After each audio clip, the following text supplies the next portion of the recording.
Encuentro, enfoques y contrastes de ideas para la construcción de una ciudadanía informada, inclusiva, con justicia social y participación democrática.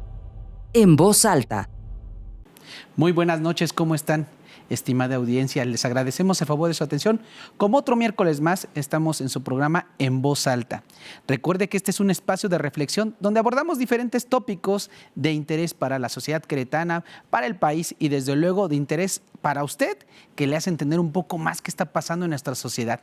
El día de hoy queremos abordar un tema que es un poco, digamos, que requiere la afinidad y la opinión de un especialista que nos ilustre un poco sobre la salud mental en este país. Yo creo que es un tema que a todos nos debe de preocupar. Fíjese usted, estimaciones recientes del INEGI habla de datos no muy alentadores sobre la salud mental. Hay por ahí ya una reforma en materia legal que viene a darle otro giro a la atención a la salud mental y desde luego que esto nos hace reflexionar.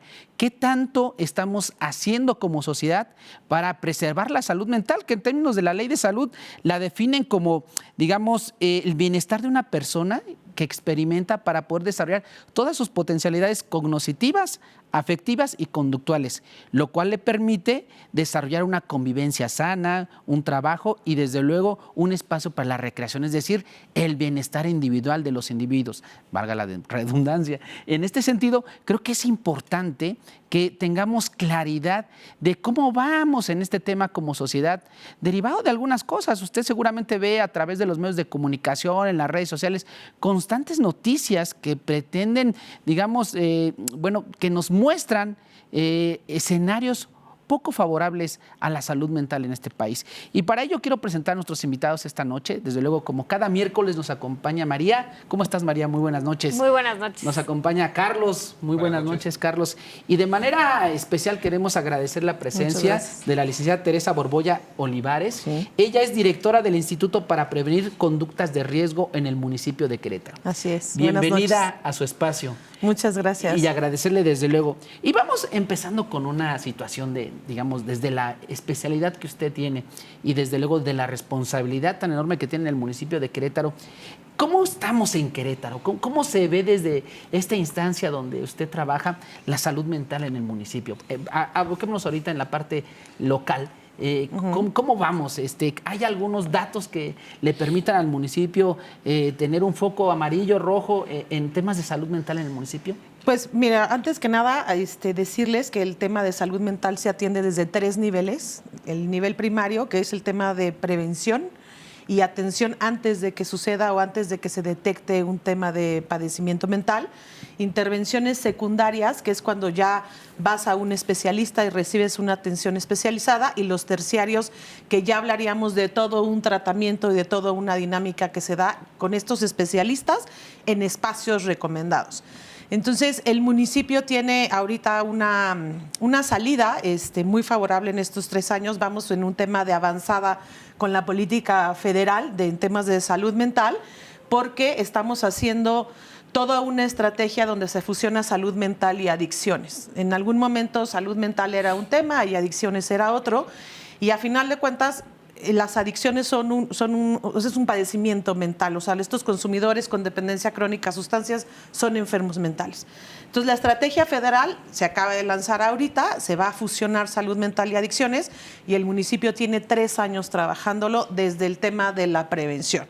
Y entonces, en temas de atención como tal, se lanzó una línea de atención psicológica que es atenciones psicológicas primarias. Esto quiere decir de 5 a 10 sesiones. Nosotros no damos tratamiento, nosotros damos un tema de contención y canalización, que es lo que corresponde, pero en dado caso de que tengamos que hacer intervenciones secundarias o terciarias debido a la gravedad de lo que está pasando, se hacen, porque también sería negligente de nuestra parte no hacerlo. Entonces, pues, el municipio tiene esta línea de atención psicológica, tiene un trabajo que se llama Primeros Auxilios Psicológicos, que se da en instituciones educativas y a grupos organizados, así también a las empresas.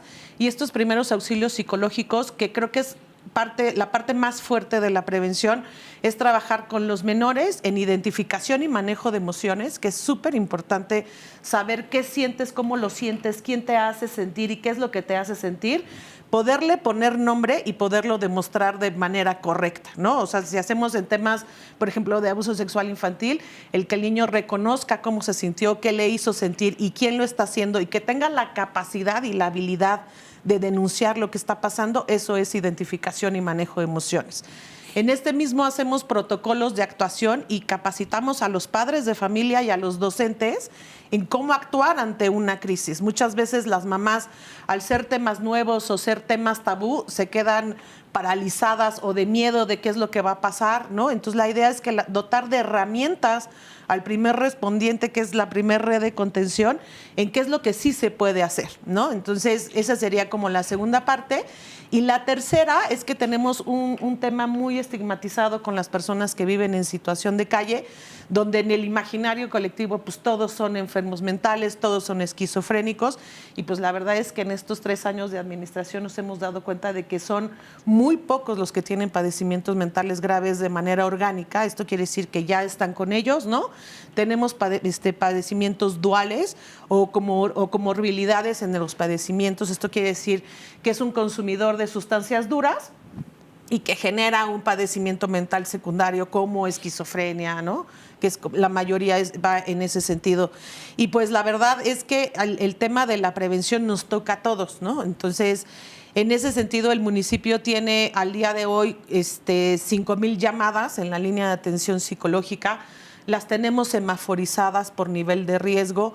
Hasta ahorita ninguno de los usuarios que han sido de alto riesgo de semáforo rojo, que son 182 llamadas, han terminado en un tema fatal para la persona, porque es lo que ponderamos, ¿no? En la vida del usuario, de la persona que está llamando, y nos ayudamos de capacidades instaladas que tiene el municipio y de las capacidades instaladas que tiene el Estado, ¿no? Y en ese sentido creo que a nivel federal la falta de la política pública en temas de salud mental es a nivel federal en temas presupuestales. O sea, solamente el 2.8% del presupuesto que se le entrega al temas de salud está destinados a temas de salud mental, cuando la enfermedad más incapacitante en México es la depresión. Entonces, pues no hay nada que alcance. O sea, esos 2.8 millones, o sea, ese 2.8% no alcanza para nada, ¿no? Entonces vemos hoy un CESAM y una Secretaría de Salud en marchas forzadas, ¿no?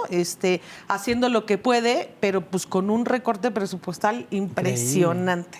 No, pues ¿no? La verdad es preocupante y bueno, y también es de halagar y de aplaudir el trabajo que realizan ustedes ahí en el municipio, porque los datos de repente sí nos saltan. Hay un dato que quisiera compartir con nuestra audiencia y con ustedes antes de darles la palabra, que nos da la Asociación Psiquiátrica Mexicana. Fíjense, este dato es de 2018. Habrá que estar atentos a lo que se desprenda después de la pandemia. Estamos en una etapa ya un poco cerrando el tema de la pandemia, pero seguimos todavía con algunos encierros. En algunos países han regresado a los encierros. Y bueno, desde luego esto ha impactado, se ve y se observa definitivamente en la salud mental. La Asociación Psiquiátrica Mexicana decía en 2018, reitero, que 1 de cada 5 pacientes con trastornos mentales son los que se atienden nada más. Es decir, 4 de cada 5 no reciben atención. Y los esfuerzos como instancias como las que ustedes están trabajando, pues son de reconocerse, porque pues la verdad es que sí, cuando esta misma asociación refiere que en 2018 el 30% de los mexicanos sufría algún tipo de trastorno mental y que solo se atienda 1 de cada 5, la verdad es que obedece a muchas causas, ¿no? Desde la responsabilidad individual, sí, pero también desde luego la poca infraestructura que hay por parte del Estado. Y en ese sentido, María, ¿tú cómo ves? Hay mucho debate, ¿no? Desde hasta en el aspecto teórico, ¿no? Yo recuerdo un filósofo, Foucault, filósofo francés que hablaba, sociólogo, filósofo, que hablaba sobre el poder de la psiquiatría, por ejemplo, ¿no? La psiquiatría, y desde el Estado etiquetaba a la sociedad, etiquetaba a determinados grupos vulnerables, ¿no? Incluso acaba en aquella época, ya tiene del siglo pasado, ¿no? De, por ejemplo, las preferencias sexuales tenían que ver con una situación, inclusive decían en aquellas épocas, ¿no? Con una situación de situación psiquiátrica, ¿no? Entonces se debatía mucho desde cómo el Estado y desde, en este caso, la medicina de aquella época, con ese poder que tenía, decir, usted tiene un trastorno, no lo tiene, pues bueno, etiquetaba a las personas y las confinaba y las excluía del sistema, ¿no? Ahora, ¿cómo ves tú, María? Desde nuestra estructura legal, digámoslo así, desde nuestra responsabilidad como Estado mexicano, ¿cómo andamos en ese tema? ¿Cuál es tu percepción al respecto?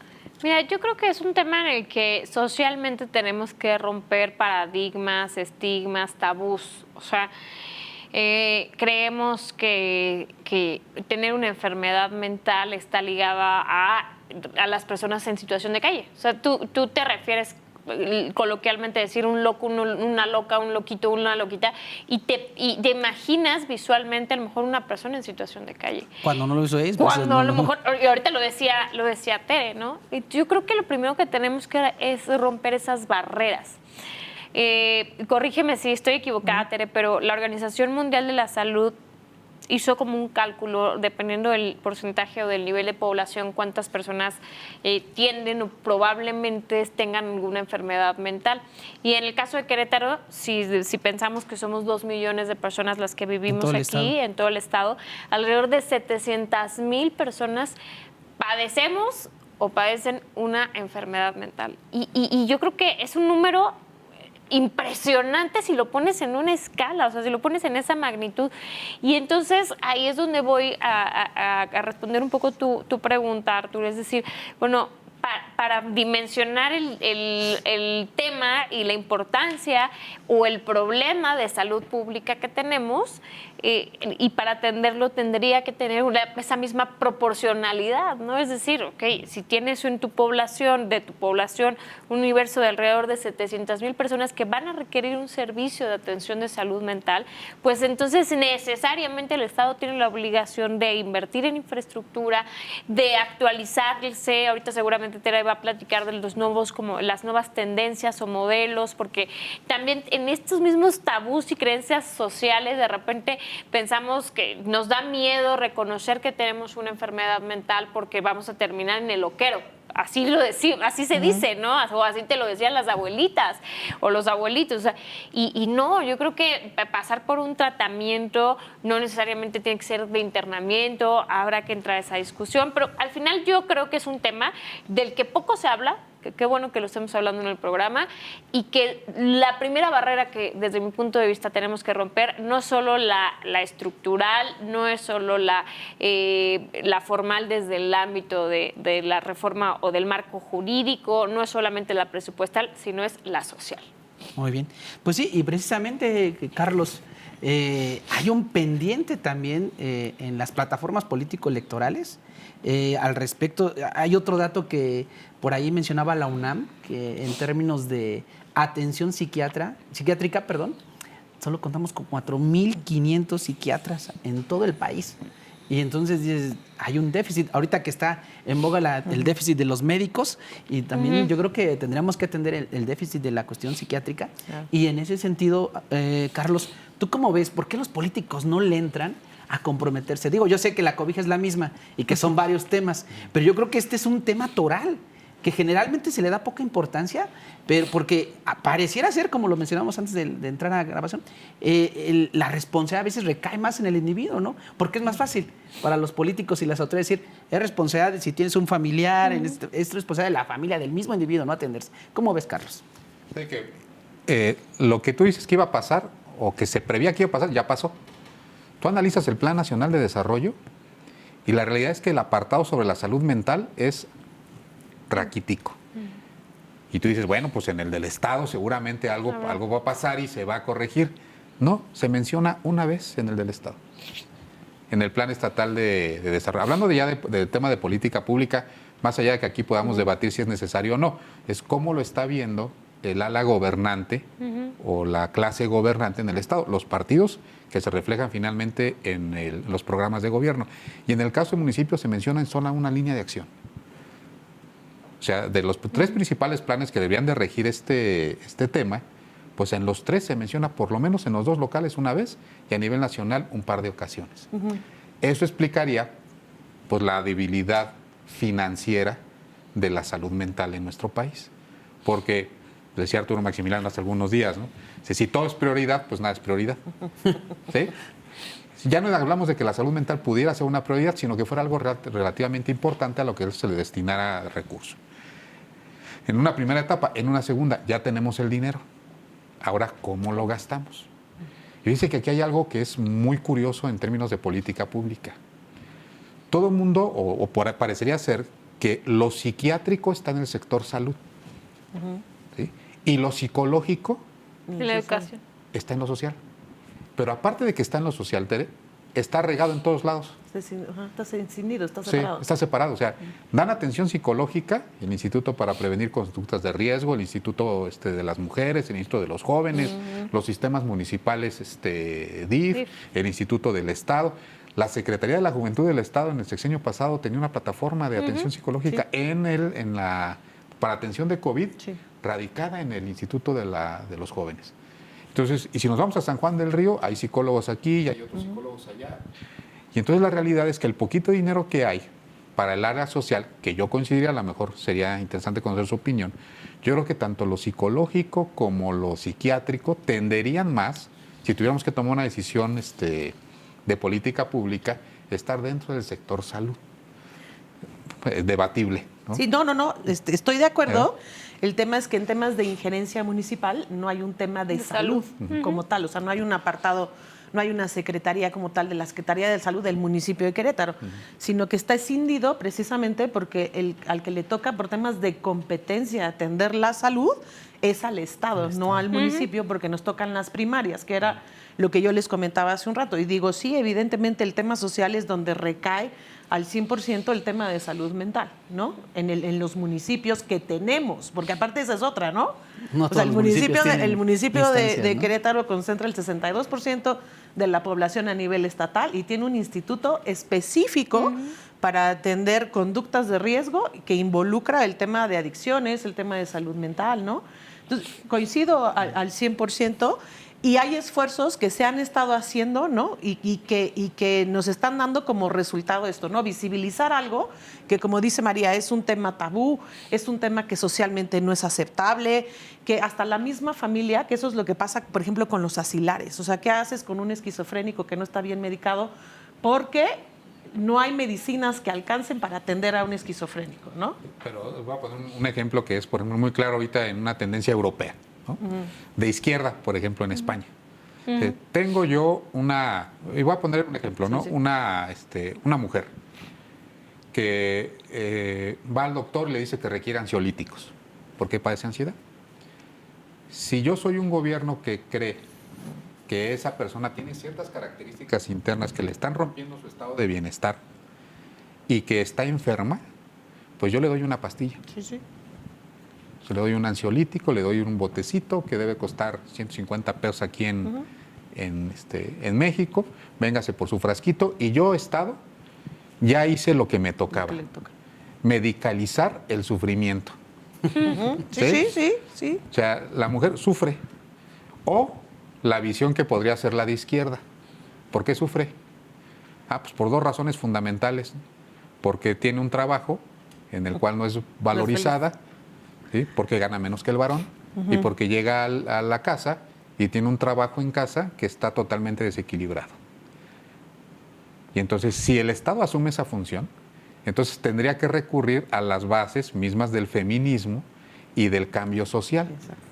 Pero yo les diría que es más barato la pastilla Sí. O transformar la estructura. O transformar la estructura machista en este ejemplo. Patriarcal. Y así podríamos hacerlo de muchas, El análisis de cada uno. de muchas cosas, ¿no? Entonces, ¿en qué momento renuncia al Estado ya no al concepto de salud mental, sino al preventivo, que es el de la higiene mental? O sea, ¿cómo tengo yo conductas sanas que me vayan orientando hacia el otro lado, que es tener una salud mental? Y es todo este contexto social. Lo que yo veo desde acá afuera es que la política está dispersa y que cuando se concentra en el tema de salud mental y es psiquiátrico, pues te atascan de pastillitas y no hay una defensa del entorno social como causante de esta enfermedad, porque no se reconoce la participación del Estado en las enfermedades mentales, ¿no? Y aparte también, Carlos, yo creo que también ¿Qué se mueven detrás de todo este discurso de, a ver, es evidente, yo creo, María, no sé si lo compartas, pero es evidente que hay un cansancio mental de muchos de nosotros, de muchos individuos, a razón de la pandemia y también de toda la estructura social que se mueve, donde cada vez esa estructura, pone el acento más en las desigualdades sociales. O sea, parece ser que tenemos un modelo económico que cada vez hace más ricos a los ricos y más pobres a los pobres. Y eso, desde luego, pues repercute, ¿no? Así como pusiste el ejemplo de una mujer, también yo creo que el ejemplo en general de la sociedad con esas desigualdades, pues bueno, repercute en su bienestar. Y eso se ve reflejado en los datos. Hay un dato que, digo, soy mucho de datos, pero la verdad es que también no es menor el dato de los suicidios, por ejemplo, en el país, ¿no? Una tasa del 6.2, 7,818 por cada 100,000. O en el caso de los más jóvenes, que va de los 18 a los 29 años, se habla de una tasa del 10.7 por cada 100,000 jóvenes. O sea, no es un dato menor. No. O sea, que la gente prefiera irse de esta dimensión tan bonita y hermosa de nuestro planeta Tierra es por algo. Y esa situación yo creo que desde luego ha sido desdeñada, no solamente por la clase política, sino también por la sociedad. La verdad es que hay esfuerzos muy, muy loables, ¿no? Como el que hace Tere, ¿no? Allí en el municipio. Hay esfuerzos también como, por ejemplo, es evidente en el Estado que la infraestructura tanto hospitalaria como hasta inclusive psicológica no da. Y hay instituciones como la universidad, por ejemplo, que presta un servicio a través de los ESECOS, ¿no? Sí. La Facultad de Psicología tiene por todo, digamos, en Querétaro, en San Juan del Río, servicios de atención psicológica y que desde luego nos falta mucho, Carlos, por tratar de, digamos, de reforzar toda esta infraestructura, ¿no? Pero María, ¿cómo ves en términos de la medicación, ¿no?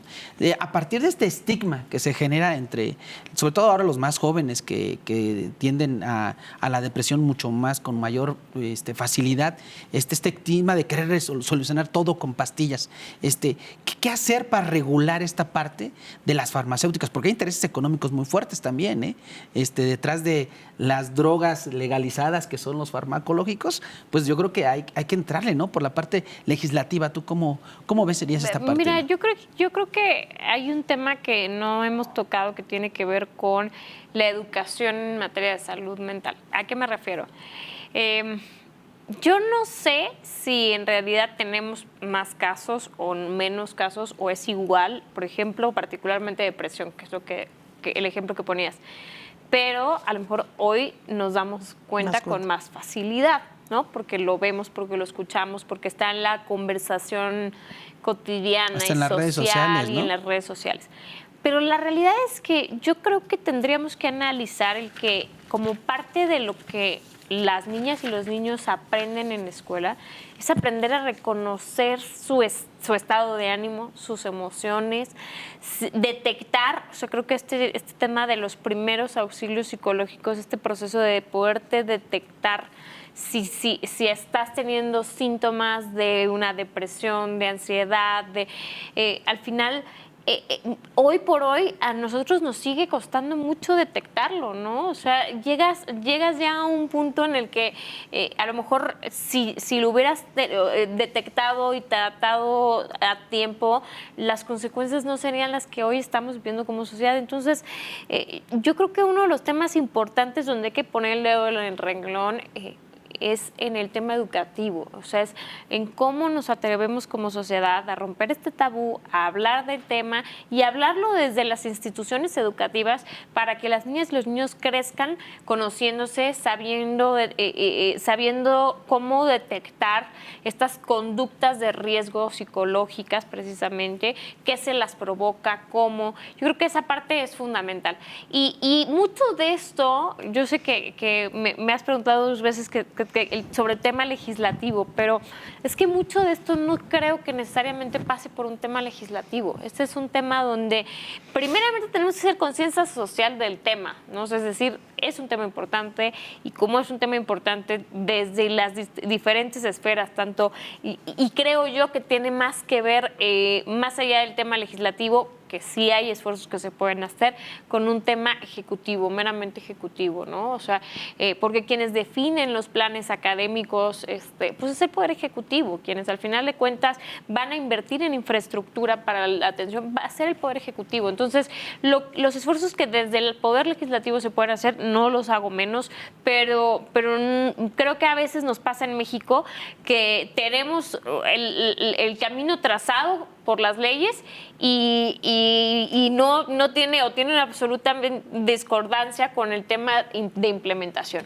Sí, me llamaba el término, digamos, el aspecto legal, lo platicaba con Tere previo al programa, sobre la transformación ahora de los hospitales, ¿no, Tere? Desde una reforma legal de la Ley General de Salud, ¿cómo se van a transformar estos hospitales? Que me decías que al final pasaban de asilares a espacios donde tú puedes llevar a tu enfermo con padecimiento mental y se va a quedar ahí de por vida. O sea, cuando yo te digo un hospital psiquiátrico, a mí el primero que se me viene a la cabeza es el de la Castañeda o a lo mejor el de Lecumberri, que tenemos las peores imágenes de este hospital psiquiátrico del Porfiriato. Pero vamos, en temas de salud mental, vamos atrasados algunos años con países europeos. Por ejemplo, en América, Argentina nos lleva a la delantera, en Chile nos lleva a la delantera. Y dejar de ser asilares significa que tú como familia te vas a ser responsable de tu enfermo.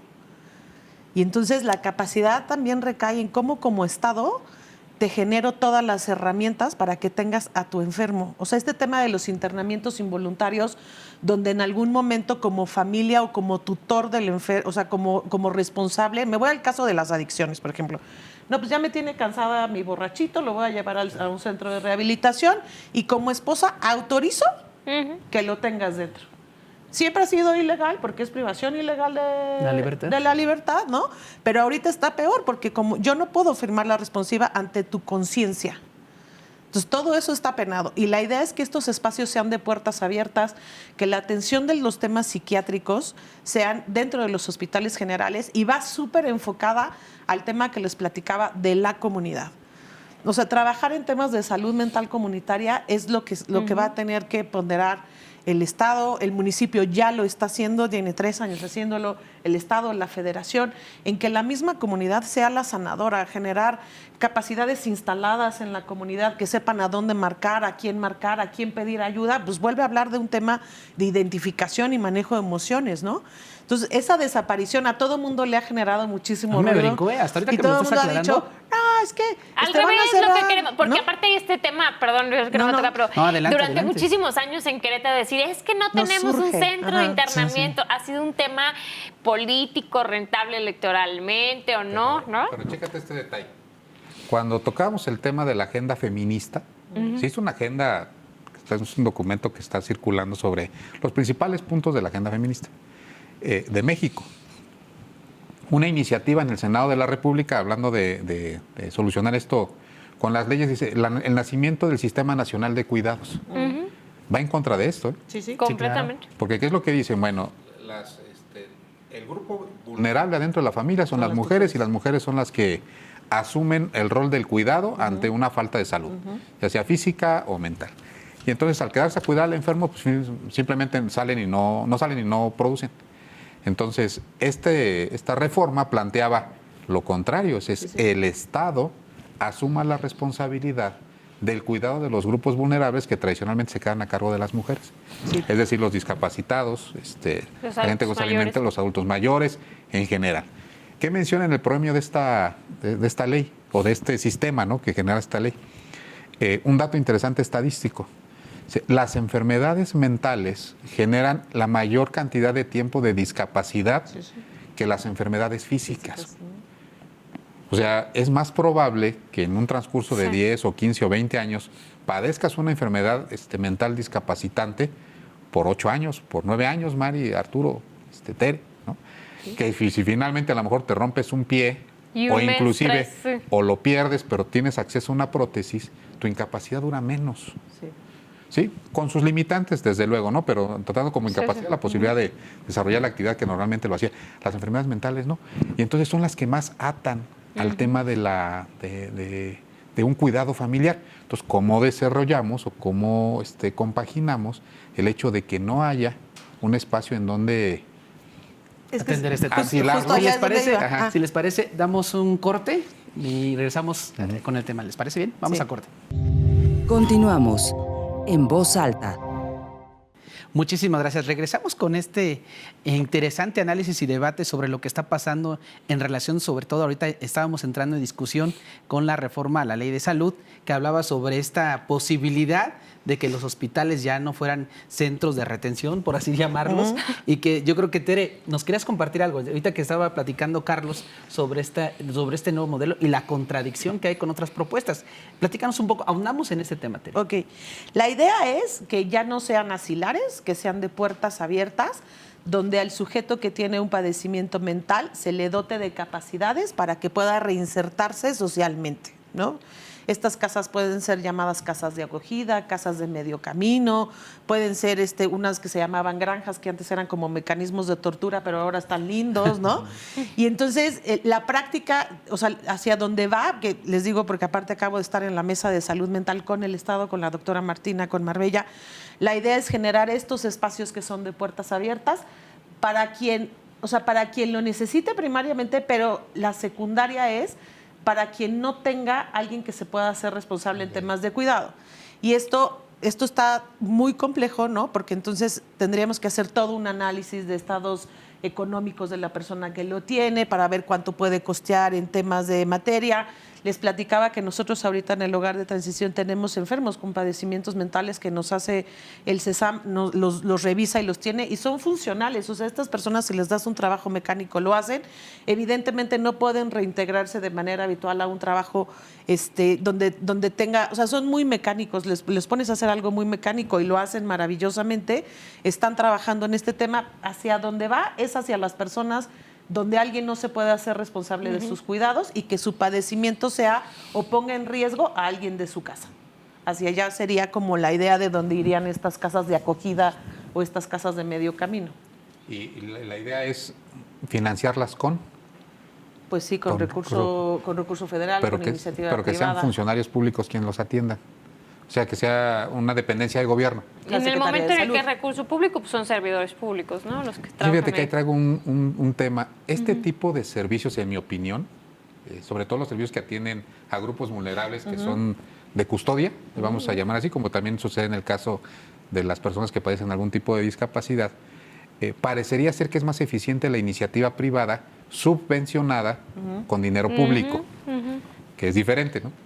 O sea, es diferente que tenga una fundación con muchas motivaciones que regularmente son muy valiosas. Genuinas, sí. Y pues, a veces derivadas de experiencias personales, lo cual hace todavía mucho más valioso, y que llaman más inclusive al tema del voluntariado. Sí.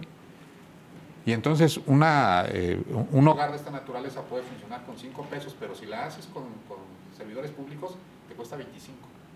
Y entonces cuando ya la política pública no es tan efectiva, no avanza, teniendo exactamente el mismo número de personas que se atiendan, ¿no? Sí. Tenemos centros para niños con discapacidad.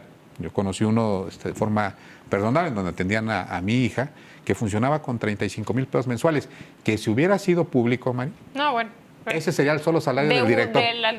Del director. Antes de empezar en todos los costos, sería cuestión de hacer una valorada, y yo creo que hay esquemas bastante transparentes para este tipo de obras que me parece muy bien, que solucionan, están en el punto intermedio de lo que comentamos del Sistema Nacional de Cuidados, y no, voy a usar esa palabra, no cargarle a un integrante de la familia que a lo mejor inclusive ni siquiera está capacitado, ¿no? Para poderlo atender, ¿no? Sí. Completamente. Pues yo creo que hay temas que desde luego nos deben de preocupar y ocupar tanto a los académicos, a la sociedad, a la clase política. Y bueno, yo quisiera dar algún dato, por ejemplo, del INEGI, que en 2021 hablaba sobre el tema de la depresión. Yo creo que la depresión, digamos, ha sido de alguna otra forma también hasta mercantilizada por los intereses que ya les platicaba, que no voy a ahondar porque no es tema, pero yo creo que sí tendríamos que poner énfasis en dónde están las políticas públicas. Es totalmente aplaudible que tengamos una telefónica para recibir a alguien que se siente triste, está deprimido o que tiene ansiedad, estas cosas, ¿no? Pero yo creo que también habría que entrarle a procurar diseñar políticas públicas que combatan esta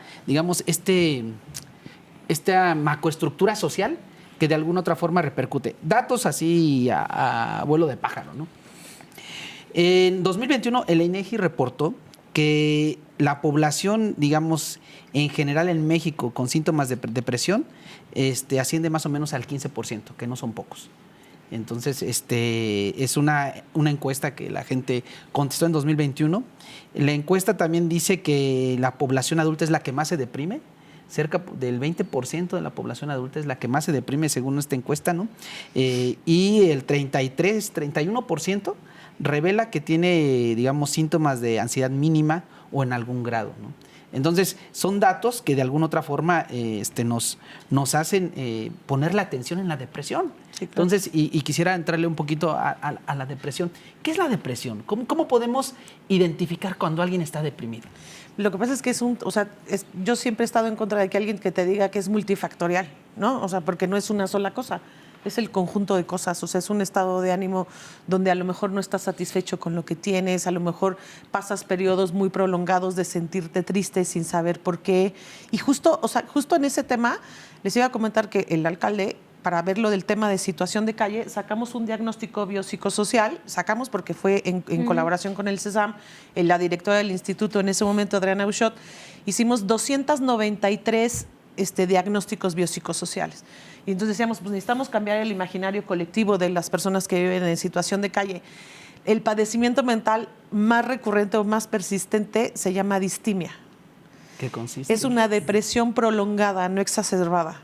Entonces, es esta gente que vive deprimida. Como infelicidad. Ajá, pero o sea, no es el brote de, me siento súper triste, me voy a suicidar, no. Es una depresión muy plana, donde ya nadie, o sea, ni tú misma te estás dando cuenta de por qué no te quieres levantar, por qué no quieres salir a trabajar, ¿no? O sea, ya está muy plano. Ajá. O sea, un tema de depresión es falta de apetito, modificaciones o alteraciones en el sueño, en tus relaciones sociales, puedes tener como desánimo, ¿no? Ajá, no te interesa nada.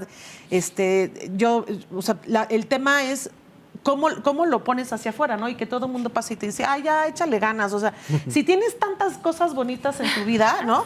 Una hija, un marido, el echaleganismo. O sea, que dices, ¿y de dónde agarran las ganas? O sea, si lo que no tengo son ganas, ¿no? Exacto, ¿y de no dónde tengo las ganas compro? de levantarme, ¿en dónde venden las ganas, no?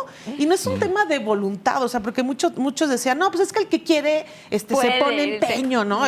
Imagínate tú, teníamos casos que les puedo decir que es la tragicomedia mexicana en este país, ¿no? Un chavo que por consumir sustancias, su esposa, después de varias amenazas, le dijo, no vuelves más a ver a tus hijos. Agarró a sus hijos, que para él era lo más preciado, y se los llevó.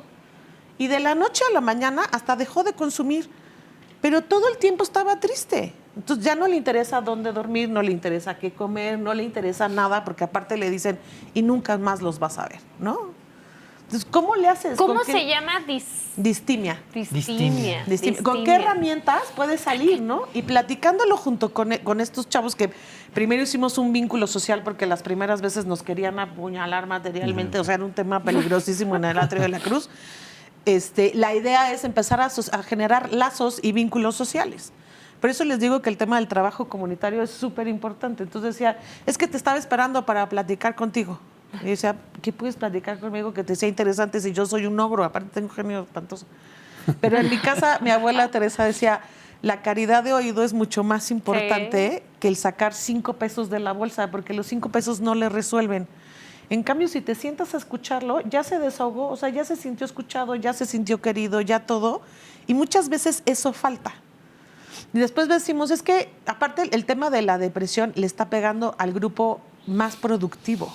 Sí. O sea, estamos trabajando en el tema más productivo, en esta edad donde nadie más está atendiéndolo. O sea, tenemos chavos entre los 18 y los 39 años, es donde más está pegando el tema de la depresión. Pero fíjate un dato interesante ligado con el comentario de Tere. Sí hay un ejemplo de éxito, casi éxito, de legislación versus política pública. Modifican la Ley Federal del Trabajo, el reglamento, pasaron la Ley Federal del Trabajo y generan la norma 035. La que no busca otra cosa más que ir a los centros de trabajo, que son grandes generadores de depresión y de ansiedad, y de establecer una serie de medidas para saber, uno, si tu centro de trabajo está generando ciertas condicionantes que te generan una enfermedad mental. Fíjate qué de avanzada tuvo México en el 2019, Sí, si sí. no tengo, que entró en vigencia esta norma, después agarró la pandemia. Y estableció una serie de mediciones anuales y un cuestionario y un diagnóstico. O sea, muy bien elaborada la norma 035, tuvo todo un ejercicio de gobierno participativo, ¿no? Porque las ponen a consideración, etcétera. Pues llegó la pandemia y yo no me he dado cuenta hoy que haya habido o existido una sola revisión A las- a las entidades públicas y privadas.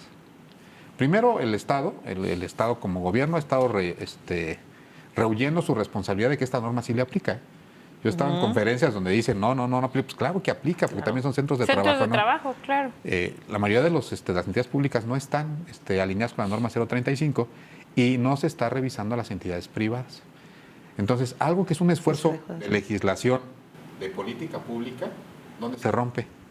En el tema de la fiscalización o de la supervisión. Auditoría. Y mientras no siga ahí, pues vamos a seguir expulsando, porque aparte, pues esto va dirigido sobre todo al sector manufacturero, ¿no? Sí, tenemos expulsados sociales impresionantes. O sea, ese tema de la expulsión social por falta de trabajo, por tener una discapacidad, porque tienes consumo de sustancias, o sea, está generando más personas viviendo en la calle, ¿no? Porque aparte somos un municipio y un estado completamente dadivoso, ¿no? O sea, si no es uno, es otro el que le lleva comida, el que le lleva lo que sea, y entonces tu primer necesidad está resuelta. Cubierta. Pero fíjate, en la historia había la leyenda de la barca de los locos.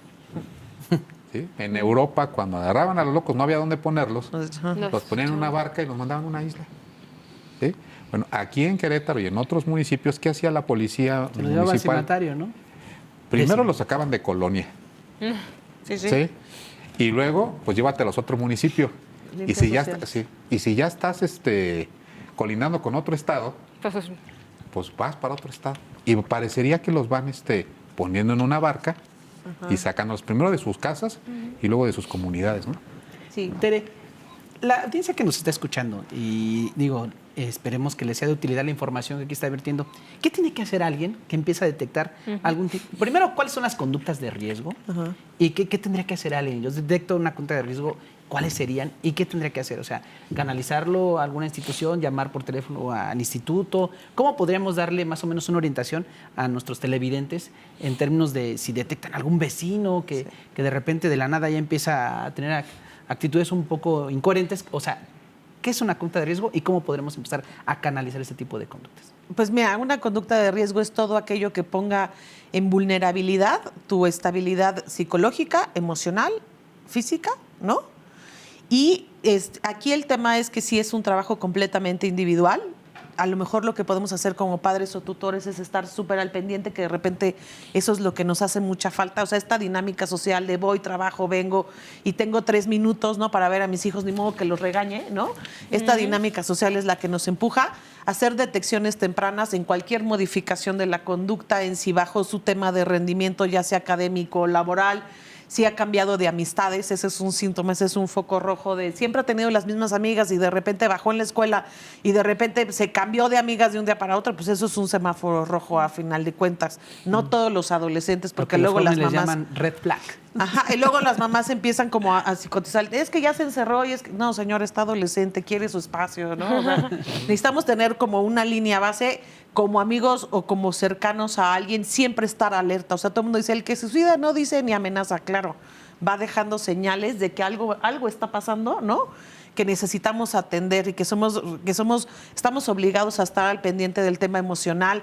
El tema en las escuelas, los docentes sí siempre dicen, siempre nos dan más trabajo, sí, porque ustedes tienen 8 horas frente a un grupo contenido. Estos focos rojos donde siempre venía contento, siempre venía limpio y ahorita ya nada, algo está pasando y eso puede generar en solicitar ayuda con quien sea. O sea, el primer paso es pedir ayuda. La otra es ocupar las capacidades que ya tiene instaladas el Estado y el municipio. Les digo, la línea de atención psicológica funciona no 24/7, pero funciona de 7 de la mañana a 9 de la noche, de lunes a sábado. Y los domingos funciona de 8 a 2. Tenemos un grupo bien interesante de psicólogos clínicos, todos, que están capacitados en primeros auxilios psicológicos. Está la Facultad de Psicología del Agua, que tiene estos espacios maravillosos de atención y de contención. Muchas veces son temas de contención. El Instituto, la Secretaría de la Juventud del Estado, todo aquel que te brinde un tema de ayuda, es preferible que te digan, no, el tema no es aquí, ¿no? A que lo pierdas en el Inter, ¿no? Yo les decía, tenemos que quitar el estigma de que cuando te duele el estómago ya por más de 3 días, pues vas a ver al médico general y te receta. Pero pues cuando te duele el alma y lo que estás haciendo ya no funciona como debería de funcionar, necesitas atenderlo con alguien que sea especialista. El tema de que alguien te escuche y no te juzgue por lo que sabe de ti o por lo que estés diciendo, yo creo que ya es muy alentador, es muy alivianador. Entonces yo creo que el paso 1 es pedir ayuda. Habemos muchas instancias. Este esfuerzo del municipio, la verdad es que es súper importante, no porque yo esté ahí, sino porque creo realmente en lo que está haciendo el municipio en este sentido, en la parte humanista del hogar de transición. El día que ustedes quieran, están invitadísimos. Gracias. Está padrísimo, yo vivo inmensamente feliz, pero pedir ayuda, o sea, yo ponderaría el tema de pedir ayuda en cualquier síntoma. Ok, pues para ir cerrando, María, un comentario final. Ay, es difícil un solo comentario. Yo creo que cerraría como en el tono de lo que yo he venido comentando. Creo que la primera barrera que tenemos que romper es como sociedad, de atrevernos a hablar del tema, de perderle el miedo entre familia, entre conocidos, de dejar de señalar y de juzgar. Yo creo que hoy con quienes hemos padecido algún tema mental o a veces tienes miedo de ser rechazado, de ser segregado y efectivamente pues no nacimos con la cultura de identificar cómo buscar ayuda, ¿no? Pero creo que ese es el primer paso importante y desde la parte institucional, desde la parte del gobierno, buscar las mejores prácticas. Al final del día creo que este es un tema en el que nos ha rebasado absolutamente, ¿no? Los números, las cifras que se compartieron a lo largo de todo el programa no dicen lo contrario. Y entonces hoy tenemos una obligación desde el Estado de ser innovadores, de ser creativos, de buscar las mejores alternativas para que se atienda de la mejor manera posible el tema. Muchas gracias, María. Carlos. Pues mira, son 2 puntos. El primero es personal, lo que dice Tere, lo que dice Mari. Muchos de los que nos están viendo, nos están escuchando, tendrán empatía porque es más común tener hoy una enfermedad mental que una de las otras, ¿no? Que una que no sea mental. Pero es socialmente más sancionado. Exacto. O sea, hoy podríamos reconocer que tengo yo cualquier tipo de enfermedad, pero a lo mejor es difícil decir, fíjese que soy ansioso. Y fíjense o que estoy deprimido. O que estoy medicado. ¿Sí? ¿Sí? O sea, sí me puedo tomar una aspirina enfrente de todos ustedes, pero a lo mejor no puedo hacer lo mismo con un clonazepam. Un citalopram. O un citalopram. Eso es en términos de socialmente juzgado. ¿Por qué? Porque te dicen estás loco. Hasta ir al psicólogo, ¿no? Claro, Hasta ir al sí. Hasta ir al psicólogo puedo reconocer. Y no se diga al psiquiatra. No, eso ya No, estás- o sea, ya esos ya Cállate son la ligas boca. mayores. Sí, ya eso ya estás en otro gremio. Entonces, María. primero, pero cuando he estado en círculos donde todos nos empezamos a confesar nuestras cositas, resulta que la tasa de quien lo ha hecho Sí. es altísima. O sea, es importante. Entonces, siéntanse en confianza. Realmente el tema es pues acudir a una llamada telefónica. Hoy hay plataformas, hay quien da consultas a través de un chat, de una llamada telefónica. Y me parece que eso ya es un avance para el tema de lo que comentaba, que es la higiene mental. Sí. O sea, apenas me estoy sintiendo que me estoy detectando, pues voy y me hago alguna asepsia mental, ¿no? Sí. O sea, algo preventivo. Y del lado del gobierno, la preocupación de las políticas públicas articuladas. Sí. Si se va a mantener cada quien dando atención psicológica por cada uno de sus lados, entonces hacer una política transversal. ¿Sí? Porque si no están coordinados, pues entonces cada quien va a ir haciendo un esfuerzo aislado. Y la otra sería la invitación de determinar qué parte de los servicios van a estar del lado de la salud y qué parte de los servicios van a estar del área social. Sí. Porque luego pasa algo bien curioso. Tú tienes psicólogos en tu dependencia y el sector salud tiene psicólogos en la dependencia. Cuando hay algún curso de capacitación, actualización, simplemente estos se quedan rezagados porque no están de ese otro lado. Entonces, me parece que los poquitos dineros que pudiera haber en este sentido, al no haber la transversalidad de la política pública, podrían haberse estado aprovechando menos de lo que Claro. pudiera ser. Y la otra, ya la recomendación es, lo de los centros, eso está todo dar. Valoren la participación de las asociaciones civiles y el financiamiento a través del municipio. Eso me parece que puede dar un resultado ahí muy bueno. Pues bueno, el tiempo en televisión, Tere, es muy rápido. Esperemos que nuestra audiencia haya tenido la oportunidad de aprender algo en este encuentro que tuvimos contigo. Desde luego, de recomendarles, Gibson nos hará favor de poner ahí unos cintillos con los teléfonos que tú nos Sí, proporciones, claro, por supuesto. a efecto de que cualquier El de la ciudadano, línea. el de la línea de atención, para que cualquier ciudadano o ciudadana que tenga en su, digamos, preocupación algún tipo de conducta de riesgo, alguna situación de carácter mental, con toda la confianza, Claro. marque. Y yo creo que es importante que todos vayamos socializando estos temas y que perdamos esos tabús que a veces de verdad ya rayan en lo prehistórico, ¿no? Les agradecemos muchísimo, Tere, te agradecemos Muchas gracias. muchísimo, de verdad que ha sido muy Gracias. enriquecedor estar aquí contigo esta noche. De verdad, Carlos, muchísimas Muchas gracias, gracias. María. Y Gracias. sobre Gracias. todo le agradecemos a usted el favor de su atención. Esperamos que haya sido de su agrado este programa. Muchísimas gracias y muy buenas noches. Nos vemos el próximo miércoles.